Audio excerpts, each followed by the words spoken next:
માણસ ક્યારેય બળવાન હોતો નથી, આપણો અહંકાર છે. માણસ ક્યારેય બળવાન નથી હોતો, પણ માણસનો સમય બળવાન હોય છે. અને આપણો સમય જ્યારે સારો હોય ને તો હંમેશાને માટે એક કામ કરવું. આપણા મહાપુરુષો એમ કહે છે કે આપણો સમય સારો હોય ને તો હંમેશાને માટે એક કામ કરવું, બધાનું ધ્યાન રાખવું, કોઈને ધ્યાનમાં ન રાખવા. નહીતર આપણી મોટી તકલીફ એ છે, માણસ છે ને લાચારીમાં થોડુંક સહન કરી જાય, પછી શું કે ખબર છે કે ભાઈ મારો સમય આવવા દે ને, તને જોઈ લઉં.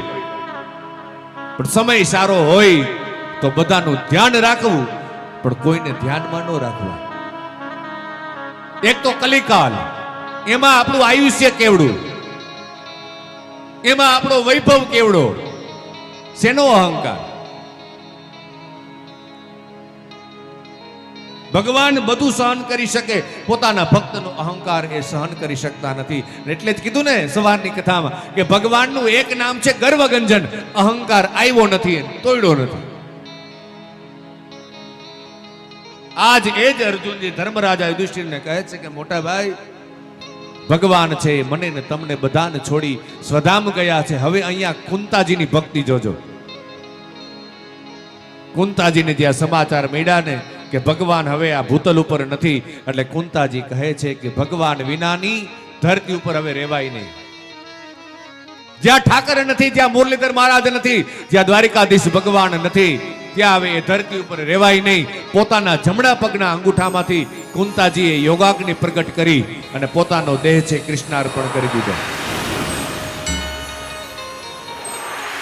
અંત સમયે કૃષ્ણ ચિંતન કરતા કરતા કુંતાજીએ પોતાના શરીરનો ત્યાગ કરી દીધો. પાંડવો બધા દ્રૌપદી સાથે મળી વાત કરે કે હવે શું કરવું. પરીક્ષિત રાજાને ગાદી ઉપર બેસાડ્યા. ગાદી ઉપર બેસાડી અને કહે છે કે ચાલો આપણે જઈએ હિમાલય હાડ ગાળવા માટે થઈ, અને બધા નીકળી ગયા છે. યમરાજા આવ્યા છે પરીક્ષા કરવા માટે થઈ, અને પાંડવો જ્યાં હિમાલય હાડ ગાળવા માટે જાય છે ને, ત્યાં એક સફેદ કપડાં પહેરીને એક સ્ત્રી આવી.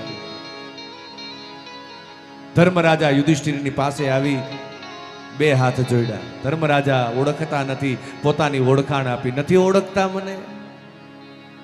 ધર્મરાજા કહે છે કોણ છો દેવી તમે? નથી ઓળખતા? તમારી ઓળખાણ આપો ને. ત્યારે પેલી સ્ત્રી બોલી કે મારું નામ છે ને પૃથ્વી છે, મારું નામ ધરતી છે. આજ તમે હિમાલય હાડ ગાળવા માટે જાઓ છો ને, તો છેલ્લે હું તમને એક સમાચાર આપવા આવી છું કે સાંભળી લો કે હું તો પૃથ્વી છું, ધરતી છું. આજ છેલ્લે તમને એક સમાચાર આપવા આવી છું કે અત્યાર સુધીમાં કોઈ દિવસ, અમારો ઇતિહાસ એમ કહે છે કે અત્યાર સુધીમાં હું કોઈ દિવસ કોઈની થઈ નથી અને ક્યારેય કોઈની થવાની નથી. જર, જમીન અને ચોરું, આ ત્રણેય ગજિયાના છો. છેલ્લે ઉપદેશ આપી હિમાલય હાડ ગાળવા માટે ગયા છે. કૃષ્ણ ચિંતન, ભગવત ચિંતન કરતા કરતા કરતા દેહ પાતિયામી, પોતાનો દેહ એ હિમાલય હાડ ગળી જાય છે. પરીક્ષિતજી મહારાજ ગાદી ઉપર બેઠા છે.